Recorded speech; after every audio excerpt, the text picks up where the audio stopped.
일단 해외 매각은 좀 부정적으로 보시는 건가요? 해외 매각도 방법 중에 하나이지만 그거는 채권단이 일방적으로 결정할 문제가 아니고 네. 노조하고 협의해서 합의점을 찾는 게 바람직한 순서입니다. 서로 일방적으로 자기 입장을 표현할 게 아니고 지금 예. 합의하고 그 결과를 도출해내는 것이 중요하다는 말씀이시네요. 그렇습니다. 지금 채권단의 그 산업은행 측 입장은 그런 거거든요. 이게 매각하지 않고 법정 관리로 가게 되면 네. 청산이 불가피하다. 그렇기 네. 때문에 이걸 살리기 위해서는 해외 매각이 불가피하다 이런 얘기를 하고 있지 않습니까? 네네. 그런데 이 부분을 산업은행이 일방적으로 얘기를 할 것이 아니라 노조하고 공감대가 형성이 돼야 된다는 얘기죠. 그래서 우선은 대화의 장에 함께 앉는 게 중요하고 네. 그 과정에서 제 역할이 있다면 제가 역할을 하겠습니다. 적극적으로 하시겠다는 말씀이시고요. 해법이 좀 풀렸으면 좋겠다는 생각도 들고요. 도시철도 2호선 문제 가지고도 우리 그 내부적 갈등이 심합니다. 이 건설을 해야 된다 아니면 지금 해서는 안 된다. 입장이 갈리고 있는데 우리 후보님의 생각은 어떠십니까? 지하철 2호선은 강주가 현재처럼 150만 도시로 만족한다면 저는 건설 필요성이 크지 않다 이렇게 생각을 합니다. 네. 그러나 제가 꿈꾸는 강주, 제가 시장이 되면 사람과 돈과 기업이 모이는 200만 이상의 국제 관광도시로 발전시킬 것입니다. 네. 이렇게 되면 저는 지하철 2호선이 필요하다는 입장이고요. 다만 필요하더라도 안전성이랄지 재정 적자, 기술적 문제 이런 것에 대해서 다양한 의견이 존재하고 있고 또 걱정하는 시민들이 참 네. 많습니다. 그러니까 조급하게 추진하지 말고 우리가 신고리 5, 6호기 추진 과정에서 이 수기 민주주의 네. 과정을 거쳐서 원만하게 합의점을 이끌어냈지 않습니까? 네. 그래서 부작용을 최소화할 수 있고 또 통합 차원에서도 이런 수기 민주주의 과정을 거치는 게 좋겠다 하는 게 제 생각이죠. 지금 당장에 이렇게 추진하는 게 아니고 많은 논의가 더 필요하다. 그렇습니다. 네. 그런데 실질적으로 방금 말씀하셨는데 이 광주가 지금 굉장히 인구가 많이 유출되면서 정체되어 있는 도시가 돼 있는데 200만으로 인구를 늘리겠다고 말씀하셨어요. 예. 그게 현실적으로 가능합니까?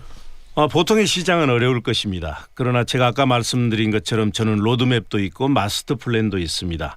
그렇기 때문에 강주 가야만 일할 수 있고 강주 가야만 먹을 수 있고 볼 수 있고 느낄 수 있는 게 있으면 지금은 이제 경제 주체들이 도시를 선택하는 시대이기 때문에 얼마든지 200만 가능합니다. 네.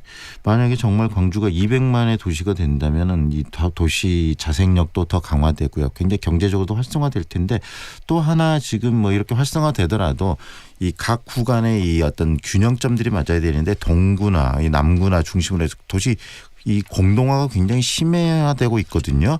그런 부분들에 대해서는 또 시장이 되시던 뭐 광주시를 이끌어 가신다면 굉장히 고민들이 많고 고려점이 있을 것 같아요. 어떻게 생각하십니까? 그렇습니다. 강주의 또 하나의 문제는 구간의 지역 간의 균형 발전이 안 되고 있다는 거 아니겠습니까? 네. 그래서 동구의 공동화 문제는 반드시 해결을 해야 되는데 어떻게 해결해야 될 거냐. 제가 아까 모두에 말씀드린 것처럼 가장 강주답게 이 도시 재생을 할 것입니다. 제가 어제 강주를 확실하게 바꿀 수 있는 그레이트 강주 도시재생 5대 공약을 네. 발표를 했습니다. 거기에 이제 해결책이 나와 있는데요.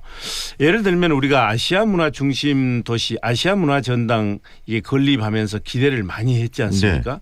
그런데 유료 관람객 수가 지난해에 16만 명밖에 안 됩니다. 그러니까 국립박물관은 340만 명이 넘고 동대문 디자인 플라자도 1년에 250만 명이 오는데 네. 우리는 16만 명밖에 안 되거든요. 네. 그래서 이게 뭔가 잘못 가고 있는 것입니다. 그래서 아시아 문화 전당과 주변 지역을 연계한 종합 개발 계획을 최우선적으로 만들 것입니다. 그런데 그거는 가장 강주답게 그러니까 가장 시민들이 강주를 느낄 수 있는 그런 문화적으로 이제 건설을 해서 그걸 기반으로 해서 동구의 공동화 문제도 해결해 갈 것입니다. 아시아 문화 전당이 제 역할을 하게 만들어서 이런 공동화 현상들을 해결하겠다는 말씀이신데요. 그렇다면 지금 아시아 문화 전당이 갖고 있는 가장 큰 문제점은 뭐라고 보십니까? 우선은 이제 그 중앙정부에서 운영을 사실상 하고 있지 않습니까? 네. 근데 이제 당초 취지와는 다르게 아시아 문화의 수도 네. 문화 수도로 하겠다 하는 이런 쪽의 역할을 제대로 못하고 있어요. 그래서 제가 얘기한 것처럼 강주는 강주만의 고유함과 독특함을 발굴해서 이걸 상품화하고 브랜드화하고 산업화해야 사람과 돈과 기업이 강주로 몰려올 수 있는데 네. 아시아 문화 전당은 지금 별도로 놀고 있습니다. 그래서 적극적으로 강주시가 참여를 해서 네. 이걸 제대로 시민들이 함께 할 수 있고 외지나 다른 나라에서 찾을 수 있는 그런 이제 전당으로 만들어 가야죠. 결국은 아시아 문화 전당이 광주에 고유한 어떤 콘텐츠들을 만들어낼 수 있는 전진기지 역할을 해야 된다는 말씀이시네요. 아시아 문화 전당은 그야말로 아시아에 있는 여러 나라들의 문화를 소개하는 것이기 때문에 네. 뭐 강주만의 문화를 여기에 담을 수는 없지만 네. 그렇게 이제 매력적인 곳으로 만드는 데는 역시 거기에 강주다움이 더해져야 된다는 얘기죠. 네, 결국 이런 여러 가지 그 보관들 우리 후보님께서 생각하시는 것 중에서는 200만의 광주를 만들겠다는 말씀 속에서 광주가 매력적인 도시로서 많은 사람들이 이렇게 들어올 수 있는 공간으로서 확대시키겠다는 말씀이시잖아요. 그렇습니다. 여러 가지 예. 이야기를 하셨는데 그런 부분들이 좀 더 활성화되기 위해서 꼭 필요한 부분들이 좀 있을까요? 우리들이 좀 각성하고 보충하고 생각을 좀 바꿔야 될 부분들. 이제 광주는 잘 아시는 것처럼 그동안 오랫동안 정치적 소외와 경제적 낙후로 인해서 많은 아픔을 가졌습니다. 다행스럽게도 문재인 정부가 들어서면서 정치적 소외는 해소돼 가고 있습니다. 네. 이제 강주적 낙후는 새로운 시장이 시민들과 함께 극복해 가야 될 과제라고 생각을 하고요.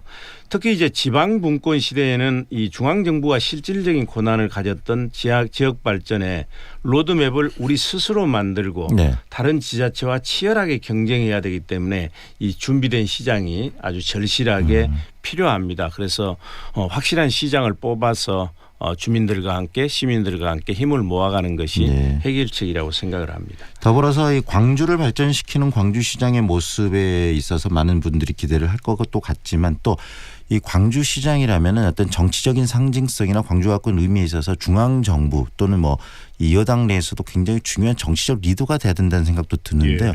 그런 부분에서 우리 만약에 시장님이 되신다면 시장으로서의 역할도 중요할 것 같고 또 후배 정치인들을 키우는 어떤 정치 선배로서의 역할도 중요할 것 같습니다. 혹시 그런 부분에 대해서 생각이 좀 있으신가요? 그렇습니다. 우선 저는 이제 두 가지 말씀을 해 주셨는데 강주시장은 뭐 도덕성이나 전문성, 혁신성을 가져야 되고 방금 말씀하신 것처럼 중앙정부와 네트워크도 이제 가져야 됩니다. 특히 우리 강주의 정의로움이 탄생시킨 이 문재인 정부 5년 동안에 강주가 네. 재도약의 기회를 갖지 못하면 강주는 그야말로 대한민국의 비연방으로 추락할 수도 있습니다. 그래서 시장의 역할이 매우 중요하고요. 네. 또 하나는 이제 강주에는 인물이 없다 이런 말씀들을 많이 네. 하지 않습니까? 그리고 지금 7분의 시장 후보가 나와 계시는데 이분들은 다 소중한 강주의 자산입니다. 네. 선거가 끝나면 강주 발전을 위해서 함께 힘을 모아야 될 분이기 때문에 갈등과 분열로 가지 않고 정책 선거가 될 수 있도록 저 스스로부터 몸을 낮추고 그분들과 함께 하도록 노력을 하겠습니다. 네, 이렇게 말씀을 많이 해 주시고 또 광주의 비전에 대한 이야기를 좀 했는데요. 지금 이제 뭐 벌써 마칠 시간이 된 것 같습니다. 예. 우리 청취자분들께 우리 후보께서 어떤 장점이 있고 또 어떤 시장에 대해서 어떤 활동을 하시겠다는 말씀 마지막으로 한 말씀 해주시죠. 저는 오랫동안 기다렸습니다. 그리고 강주를 발전시킬 로드맵도 가지고 있습니다. 강주를 대한민국의 중심으로 우뚝 세우겠습니다. 그리고 우리 시민들이 언제 어디서나 나는 광주 산다, 광주 사람이다 이렇게 자랑스럽게 얘기할 수 있는 당당한 강주를 기회를 주시면 만들어내겠습니다. 감사합니다. 네, 오늘 이렇게 바쁜데 직접 스튜디오에 나와주셔서 인터뷰 해주셔서 고맙습니다. 감사합니다. 지금 더불어민주당 광주시장 이용섭 예비 후보와 함께였고요. 내일 이 시간은 강기정 예비 후보와 인터뷰가 준비되어 있습니다.